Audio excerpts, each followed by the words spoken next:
Good morning students. बेटा आज हम पाठ 8 सर्वनाम के प्रश्न उत्तर करेंगे। ठीक है, वो पाठ तो हमने पूरा रीड कर लिया है और आपको समझ में भी आया होगा। तो आज हम उसकी एक्सरसाइज शुरू करेंगे। ठीक है, तो बेटा चलिए कॉपी किताब निकाल लीजिए और ठीक से वीडियो देखने के बाद उसके क्वेश्चन आंसर्स करिएगा। तो बेटा ये है ना पाठ 8 सर्वनाम। आज इसके हम क्वेश्चन आंसर्स करेंगे। ठीक है, तो यहाँ देखिए मैंने कॉपी निकाली आप लोग अपनी। ये देखिए आई डेट है 20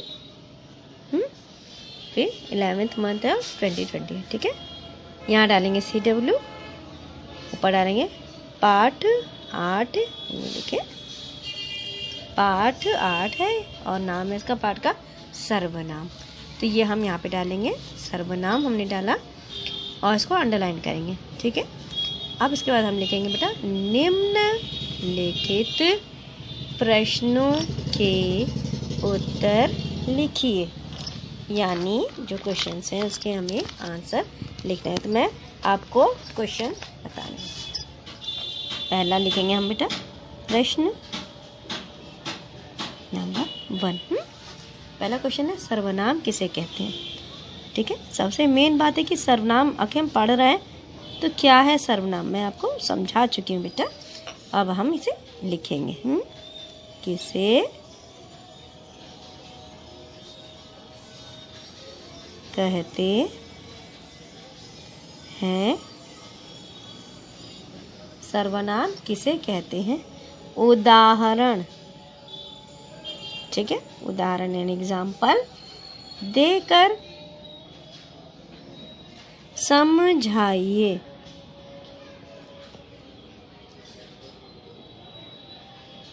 उदाहरण देकर समझाइए।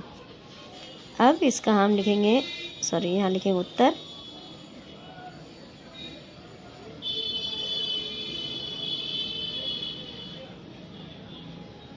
ठीक है बेटा, ये उत्तर है हमारा। उत्तर हमारा होगा जो शब्द संज्ञा,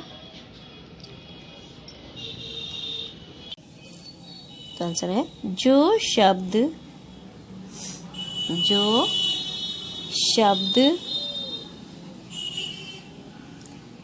संज्ञा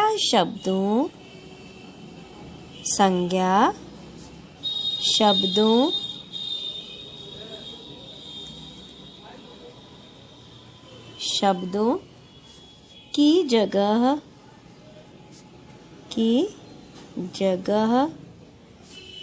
प्रयोग किए जाते हैं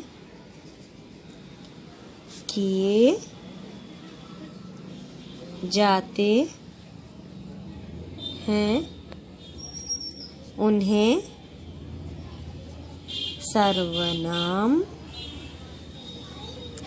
सर्वनाम कहते हैं। जो शब्द संज्ञा शब्दों की जगह, जैसे, ठीक है, जैसे क्या होगा, जैसे इसमें मैंने 2-3 एग्जाम्पल दिए हैं। ठीक है, जैसे मेरा, हमारा यानी हम सबका, तुम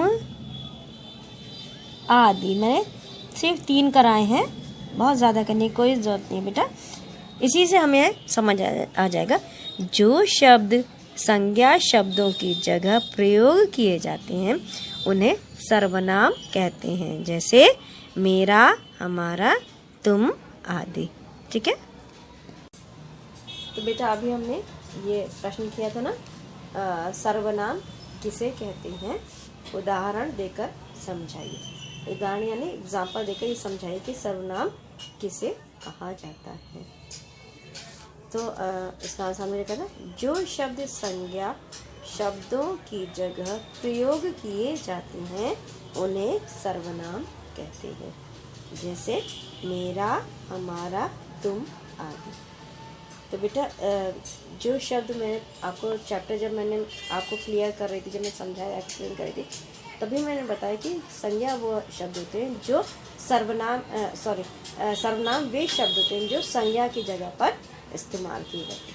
क्योंकि कोई बात कहने के लिए बार बार हम अगर नाम लेंगे किसी चीज़ का तो वो ख़राब लगता है, देखने में सुनने में भी ख़राब लगता है और व्याकरण की दृष्टि से भी वो गलत होता है। तो इसमें जो अगर हम किसी के बारे में बात कर रहे हैं, उस व्यक्ति का बार बार नाम न लेकर जब हम वह उसका उनके ये शब्द बीच में उनके नाम की जगह पर प्रयोग करते हैं, ये सारे शब्द सर्वनाम कहलाते हैं। ठीक है, चलिए अब अगला क्वेश्चन करें हम लोग। चलिए लिखते हैं सर्वनाम शब्द सर्वनाम शब्द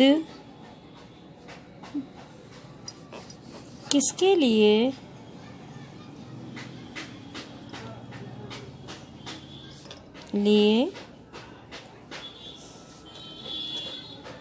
प्रयोग किए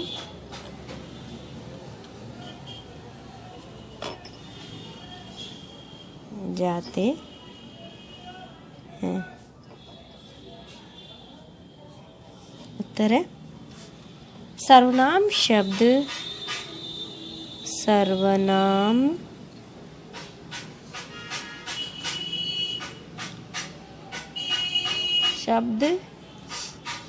स्त्री व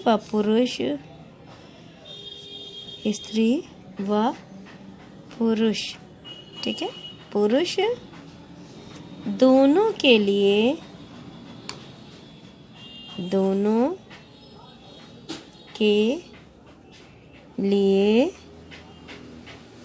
समान रूप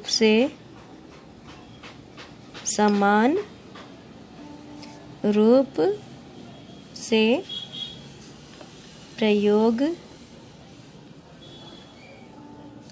किए जाते हैं। ठीक है, सर्वनाम शब्द किसी एक के लिए नहीं, किसी अगर पुरुष है उसके लिए इस्तेमाल होते हैं या स्त्री है उसके लिए इस्तेमाल होते हैं, ऐसा कुछ नहीं है। जो सर्वनाम शब्द है वो पुरुष और स्त्री दोनों के लिए समान रूप से प्रयोग किए जाते हैं या उनका प्रयुक्त किया जाता है। ठीक है, ये तो हमारे हो गए बेटा क्वेश्चन आंसर्स, ये मैंने जो करवाए हैं आपको, ये हमारा कंप्लीट हो गया पार्ट 8 की प्रश्न उत्तर। ठीक है, मैं आपको होमवर्क बता रही हूँ, देखिए होमवर्क में आपको बुक में भी दिखा दे रही हूँ। ये हमारा, ये देखिए, ये बेटा ये है पेज नंबर 44 है, पेज नंबर 44 है। इसमें ये वाला करना है, बहुत इजी है, इसको बुक में करना है, इसको कॉपी में नहीं करना है। तो कैसे होगा, सर्वनाम शब्दों पर घेरा लगाओ, यानी गोल बनाए।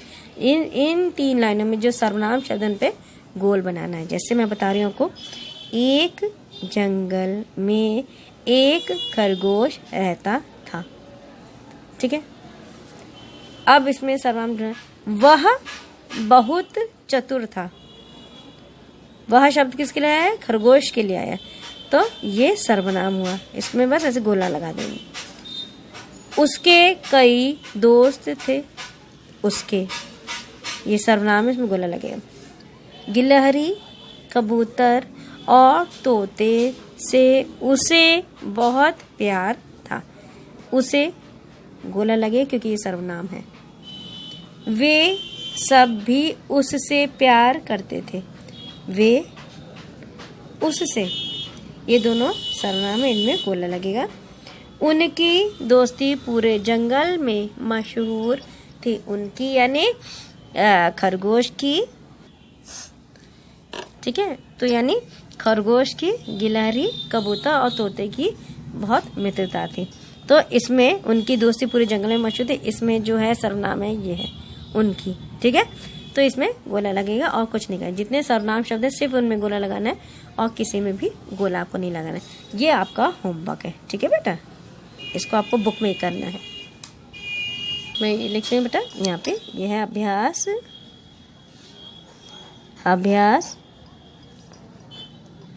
2 है। ठीक है, ये देखिए, ये है, ये है 2, इसको अभ्यास 2 पुस्तक में करिए, यानी बुक में करना है। पुस्तक में करिए। पेज नंबर है इसका बेटा, पेज नंबर है इसका 44। ठीक है। अगला क्वेश्चन हमने किया था ना बेटा कि सर्वनाम शब्द किसके लिए प्रयोग किए जाते हैं या किन के लिए प्रयोग किए जाते हैं। तो सर्वनाम जो शब्द है वो स्त्री और पुरुष या दोनों के लिए प्रयोग किए जाते हैं। ऐसा नहीं कि सिर्फ हम पुरुष के लिए सर्वनाम शब्दों का प्रयोग करें, ऐसा नहीं है। ये शब्द ऐसे हैं कि हम सबके लिए हमें प्रयोग करना होता है। मान लीजिए हम किसी स्त्री के बारे में बात कर रहे हैं तो हम बार बार उसका नाम नहीं लेंगे, ठीक है, कि राधा ने कहा, राधा वहाँ गई, राधा, ऐसे नहीं, खराब लगेगा। तो हम उसके लिए भी स्त्रीलिंग शब्दों के लिए भी इसका सर्वनाम शब्दों का प्रयोग करते हैं। उसी तरह जब आप पुरुष के बारे में बात कर रहे हैं तो बार बार हम उस पुरुष का नाम नहीं लेंगे, हम उसको पहले एक बार तो पुरुष का नाम ले लेंगे कि चलिए ये बाजार जा रहे हैं, उसके बाद वह सब्जी खरीद रहा, वह ये कर रहा, वह ये, ऐसे हम संबोधित करेंगे। तो जो सर्वनाम शब्द होते हैं वह स्त्री और पुरुष दोनों के लिए समान रूप से प्रयोग किए जाते हैं। ठीक है। अच्छा, जो ये होमवर्क मैं बता रही हूँ आपको ना, बताया मैंने आपको कि जो हमारे ये है ना पेज नंबर, ये पेज नंबर है 44, पेज नंबर 44 है बेटा। इसमें जो मैंने बताया ना कि इसमें क्या करना है, इसमें से आपको कुछ नहीं करना, बुक में करना है। और सर्वनाम शब्दों में जितने भी इसमें 3 लाइन है, इसमें जितने भी सर्वनाम शब्द हैं उनमें से आपको गोला करना है। ठीक है, सिर्फ गोला करना है, उसके अलावा कुछ भी नहीं करना। और बुक में करना है, इसको कॉपी में कोई नहीं करेगा। ठीक है, तो इसको आप अच्छे से कर लीजिए, इससे आपको और अच्छे से सर्वनाम समझ में आ जाए। ठीक है, चलिए, थैंक यू बेटा।